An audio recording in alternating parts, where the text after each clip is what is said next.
Yeah, man, everything's racist. Think about it. Your streets are named after prominent racists in your city, state, or throughout history. Washington, Jackson, Jefferson, Lee. All slaveholders, all racists. Is everything racist? Your schools, elementary, middle, and high school, are named after prominent members of your community who are probably racists. Take mine, for example. My middle school was named after Forrest Comer White, a white supremacist who tried to commit murder-suicide by airplane, and our school mascot was a Confederate rebel. Even your institutions of higher learning have their roots in racism. Harvard, Yale, and Brigham Young University is named after racist Brigham Young, who tried to eradicate Native Americans by poisoning them. Traffic, racism. Instead of building highways in the most efficient ways, they ran them specifically through black and brown neighborhoods, and now we have traffic because of that. Seasonal allergies, racism.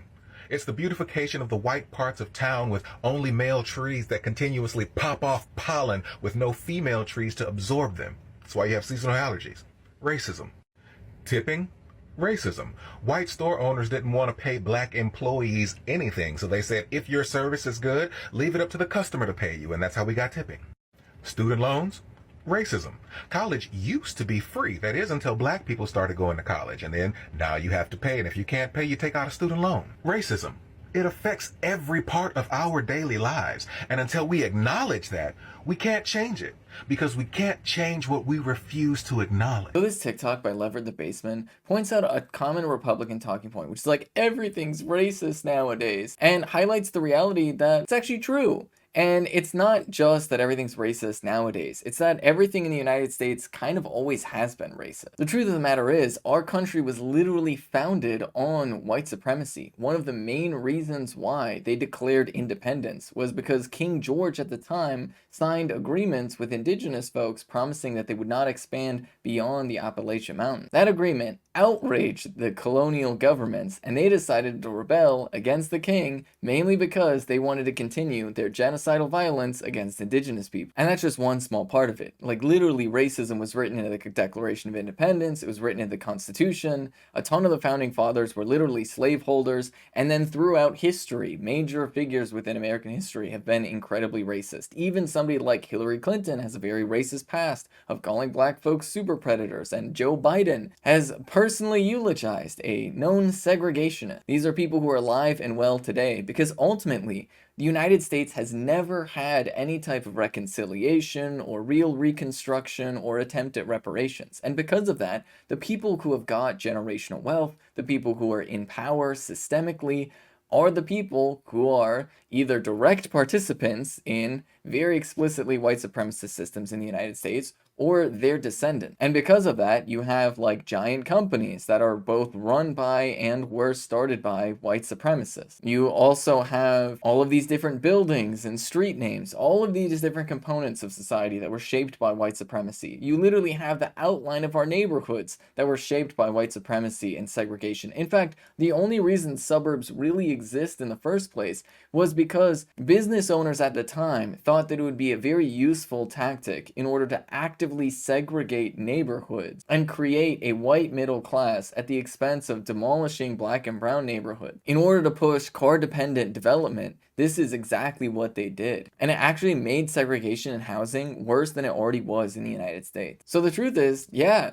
racism has shaped basically everything about American society, all the way from like what we see on television and movies down to some of the very basic components of our daily life. Even something as simple or common as hourly wages were literally born out of people renting slaves. That is how hourly wages really got their origin, which is why there's a presumption that they're renting your time. And that's why middle management even became a thing. In fact, the entire field of management was literally started by slave overseers. They quite literally published the first journals on management techniques. And so if you feel like your managers are micromanaging you or dehumanizing you and not respecting your dignity, that is because the entire culture of management was literally born out of the United States history of slavery and ignoring the fact that human beings are human beings and have real material needs. So the truth of the matter is, yes, everything is racist, and that is exactly the problem. That is what we need to address and directly challenge, because we need to look through all of the different assumptions that we have about the world.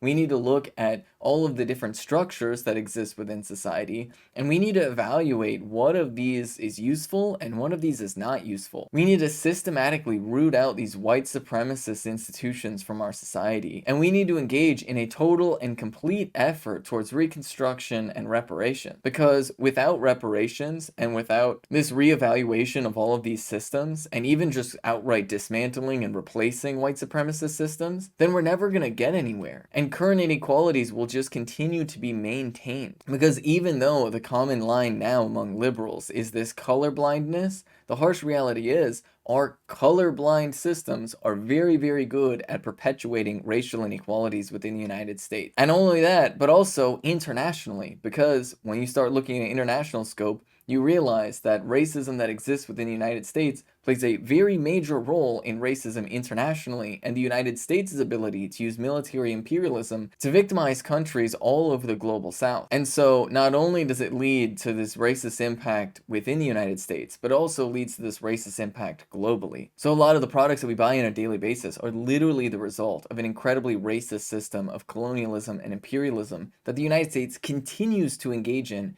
to this very day. So all of that is to say, yes, in a sense, everything is racist. And the sooner we all realize that and accept that racism is a bad thing and we should do whatever it takes to root it out of our society, the sooner we can actually start fixing these problems. And yes, that means having real projects and real efforts towards reparations. It also means real efforts towards land back. Because if we don't address the core inequalities, then fundamentally no amount of colorblind laws is ever going to solve these problems. It's not enough to just not be personally racist. You have to actively challenge these structures and systems and institutions.